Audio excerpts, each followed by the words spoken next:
Have you ever noticed every conversation about work-life balance sounds exactly the same? Stop checking your emails after work, take more vacations, practice self-care, set better boundaries. And while none of those suggestions are bad, I feel like they're not addressing the real problem, because the problem isn't always burnout. I think the real problem is that many of us have built our entire identities around our career. And before anyone starts typing angry comments, this isn't an anti-work video. I believe in working hard.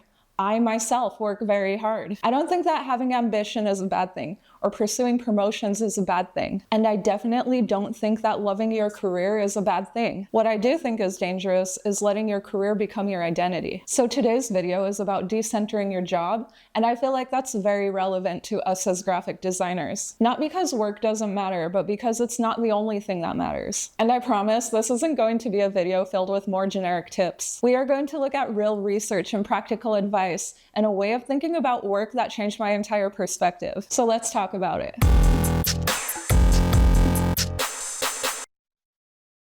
I think that the real problem with the phrase work-life balance is that it creates an unrealistic expectation. When people hear the word balance, they think of a perfectly balanced scale, 50% work, 50% life. But let's be honest. Real life doesn't work that way. Some weeks your job will demand more from you, and other weeks, your family, health, and personal projects, those will demand more of you. See, life, it's not a balancing act. It moves in seasons. There isn't like one universal formula. Trying to fit every aspect of your life into a perfect 50-50 is going to drive you crazy. I think that a better goal is to think about where the center of gravity of your life exists. Is everything in your life revolving around your job? Or is your job simply one part of a much bigger picture? Because those are two very different things.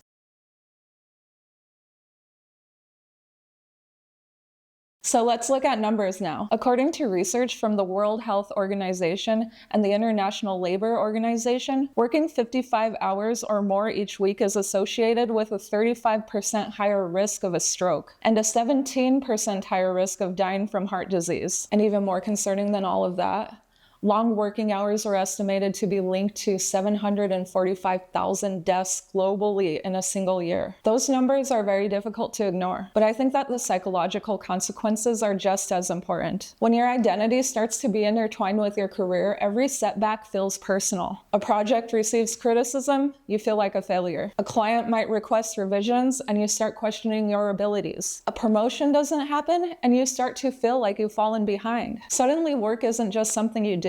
Work becomes a thing that determines your mood, your confidence, your sense of self, and that is an incredible amount of pressure to put on one part of your life.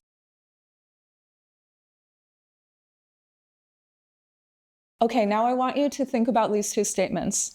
I do graphic design at my job, or I am a graphic designer. At first, they sound almost identical, but they're not. Your job, it's a position. Your profession is your knowledge, skills, and experience. One could be taken away, and the other one belongs to you. I think that's extremely important as creative professionals. We are constantly told to turn our passions into a career. Find work that you love, monetize your hobbies, build your personal brand. And even though these could be incredibly rewarding, it really blurs the line between who we are and what we do. As designers, we pour ourselves into our work. We solve problems, we create, we think visually, we communicate ideas, but none of those abilities suddenly disappear because a company restructures and a project ends. Your creativity, it doesn't belong to the employer. It belongs to you. And I think that's a really important distinction.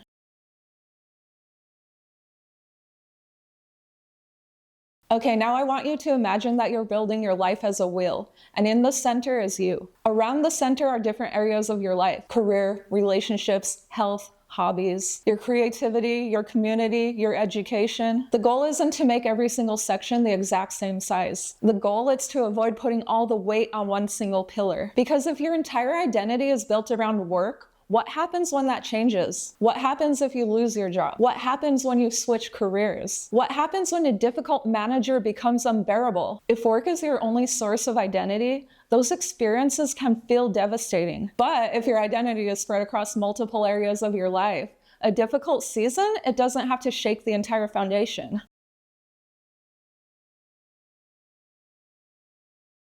The first thing that I want you to do as homework Introduce yourself without mentioning your job. Seriously, try it. Who are you without your job title? Are you a photographer? Are you a runner? Maybe you're an artist. Maybe you like reading. A parent, a musician. Maybe you tell people what your favorite dinosaur is. It's actually a surprisingly difficult experience, and that says a lot. And second thing you could do, schedule your hobbies. I know, it sounds kind of obvious, but hear me out. Most of us protect our work commitments with a calendar, reminders, notifications. But the things that actually make our life richer, they get pushed to the side. If something really matters to you, schedule it. Treat it like an appointment. And third, stop measuring your work through productivity. You actually don't need to earn the right to rest. You don't have to justify every free afternoon. Spending time doing nothing, it doesn't make you lazy. Invest in multiple identities. Be a designer and a photographer. You could be a painter, you could be a friend, or maybe you're a lifelong student and you just binge all my videos. The more dimension that you add to your life, the less likely you are to let one bad experience define you.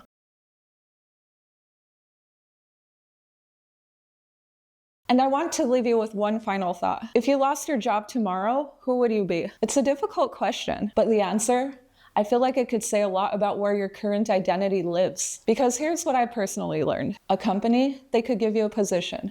A manager, they assign you projects. An employer could give you a title. But the thing is, none of those people determine who you are. Your knowledge is yours. Your experience, they're yours. Your creativity, it's yours. And there is no one in the world who could take that away from you. And maybe that's the real lesson here. Work-life balance, it's not about working less. It's about making sure that work isn't the only thing that you're working on. Your job is there to support your life. Your life shouldn't exist to support your job. And honestly, I think that's one of the most important lessons we could take away as creatives. But okay guys, that's all I have for you today. I think this is a very important thing to talk about. And if you enjoyed this video or you want to learn more about design philosophy, go ahead and subscribe because I make videos like this every single week. And I'll see you in the next one.